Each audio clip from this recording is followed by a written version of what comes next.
a gente vai fazer um elo aqui, um link entre a microeconomia para começar a entender essa grande área econômica que é a macro. O que seria esse elo?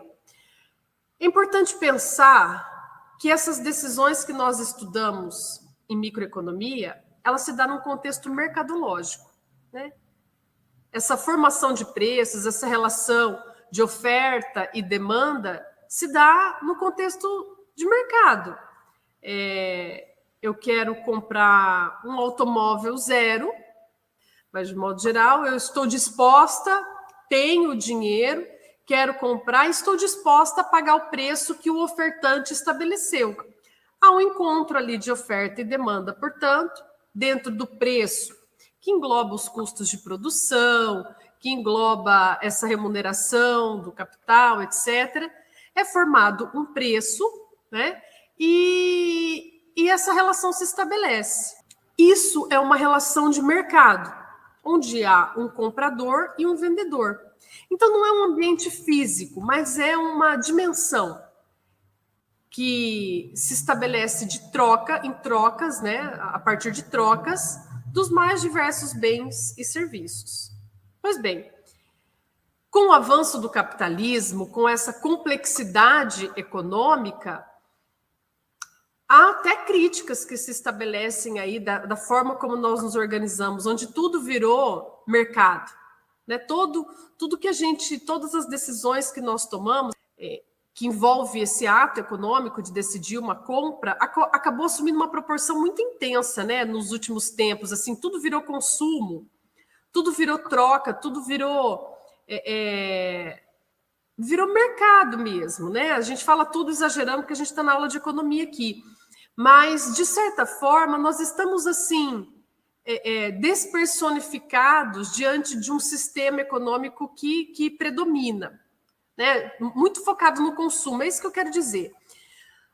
O fato é que esse é o avanço econômico que nós estamos vivenciando. E aí a gente sai de uma questão de abordar puramente a compra e a venda, considerando que esse preço se estabelece num cenário normal, né? Então a gente viu tudo isso, e é verdade tudo isso, mas a gente está partindo do pressuposto que essa oferta e essa demanda se encontram num ambiente de concorrência, né? Que tem vários ofertantes, há um preço estabelecido para um determinado produto e vários compradores. Então, vamos imaginar uma feira livre, uma feira do produtor. Você sai de casa para comprar maçã, né? Maçã é maçã, em que pese existem as suas variações, maçã Fuji, maçã nacional, maçã gala. Você sai na feira e vai comprar maçã. Vários ofertantes estão oferecendo a maçã. Você fala, o quilo da maçã está R$4 aqui, no outro está R$6. Eu vou pegar esse de R$4, o produto é o mesmo. Essa é a lógica que rege, certo? Acho que é ok, essa é a lógica. Contudo, esse avanço que eu falo, essa dinâmica capitalista, nos levou a o que a gente chama na economia de imperfeições de mercado. Porque, ao longo do tempo, essa concorrência foi assumindo outras proporções. Então, há uma caracterização desse mercado. Então, até vale responder o que o Tiago pergunta aqui. Existe diferença do capitalismo pré-revolução industrial para o capitalismo pós-revolução industrial? Muito interessante a pergunta. Existe, Tiago. Antes da Revolução Industrial, nós tínhamos o que, dentro da história econômica, nós chamamos de mercantilismo, o capital mercantil, capitalismo mercantil, que era quando as doutrinas econômicas que predominavam eram voltadas para a busca de ouro e prata, metais preciosos, e isso porque os estados, né, as nações tinham um papel muito forte. Então, a Inglaterra, a França, elas saquearam as Américas, né, nos anos 1500, por ali, né, um pouco antes também. Então, o predomínio das ideias, as pessoas pensavam assim, riqueza é ouro e prata, riqueza é metal precioso. Esse foi o contexto. A coisa foi avançando politicamente, assim, bombou de ideias fantásticas, as pessoas estudavam e tal. Revolução científica, para quem gosta dessa parte da história. E aí, com grandes descobertas a partir dessa revolução científica, as máquinas começam a assumir o protagonismo em detrimento da força humana, né, da força muscular. E aí surge a máquina a vapor, que é o grande representante da Revolução Industrial. Então, o capitalismo industrial é o que se dá a partir da Revolução Industrial e o capitalismo mercantil antes da Revolução Industrial, tá? Então, a gente pode, alguns autores pensam, tá, Tiago, como capitalismo mercantil. É uma espécie de capitalismo. Só não é capitalismo quando o sistema era feudal. O tipo do trabalho era de servir, né? A gente vai vendo que, a partir desse histórico, tá, Tiago? Então, capitalismo mercantil, revolução industrial, a coisa assumiu uma velocidade gigante. Pensa que a gente fala, nossa, quantas mudanças estão acontecendo economicamente, nossa. Pensa que, para a época, na Revolução Industrial, a velocidade também era grande, em que pese para nós, o tempo agora passa muito mais rápido, mas eles não tinham essa comparação do que a gente vivencia hoje, né? Então, para pensar historicamente, você tem que viajar junto comigo nessa época. Então, primeira revolução industrial, máquina a vapor, aí as indústrias tomam conta, aí nós temos a concentração desse capital, as empresas começam a se unir, porque muitas empresas, muitas fábricas deu certo, principalmente no contexto têxtil que predominava na Revolução Industrial. Só estou fazendo umas florzinhas aqui na história para a gente chegar nesse contexto mercadológico, tá? A coisa avançou, aí vamos pensar que lá no comecinho do século XX, 1900, essas grandes empresas que se destacaram aí a partir da primeira e da segunda Revolução Industrial.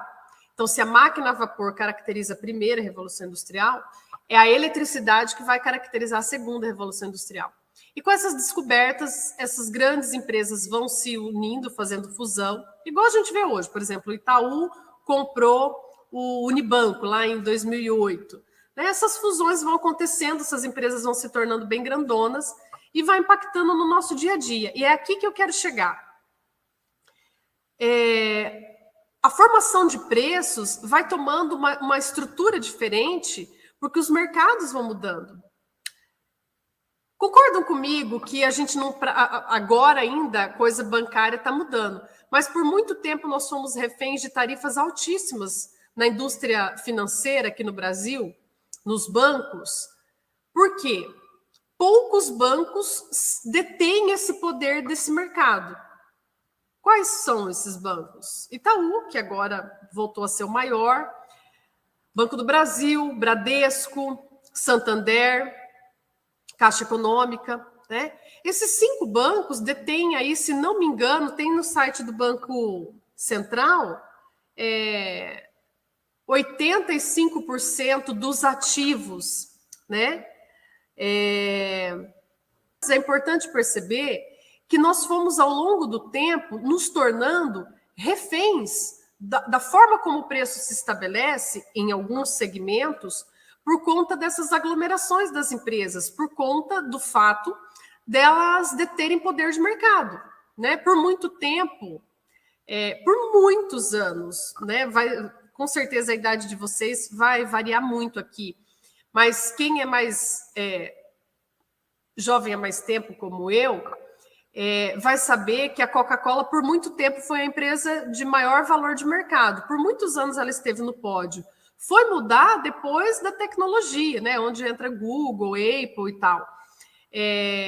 Mas ela tinha, né? Todo mundo sabe o que é uma Coca-Cola. Por muito tempo ela foi um monopólio, em que pese a Pepsi nesse mercado de refrigerante, mas a Pepsi sempre foi um substituto para a Coca. Né? Então, ela é um exemplo clássico. Muito embora a coisa mudou muito de figura. Né? Então, como eu disse, foi por muito tempo. Mas a gente pode pensar em N empresas. O que é o Google hoje, se não um monopólio em termos de buscador? Né? Isso está mudando, isso vai mudar. O Google não vai ser a empresa por todo o tempo, supõe-se, porque a coisa muda. Mas ele detém um monopólio, né? Ou poucas empresas nesse universo, porque eu também conheço muito de tecnologia no Brasil, né? O mundo é muito grande, então muitos de vocês devem conhecer isso muito mais do que eu. Mas poucas empresas detêm esse mercado. Então, nós ficamos refém. Então, eu pago para ter espaço na nuvem para o Google, eu pago uma série de assinaturas para ter esse tipo de serviço de tecnologia, esse serviço de internet. Eu estou refém, porque eu preciso desse espaço. Pendrive, hoje eu tenho um notebook que tem uma entrada de pendrive, né? E coisas desse tipo, tá, gente? Só para dizer que esse poder de mercado também mexe muito na formação de preços.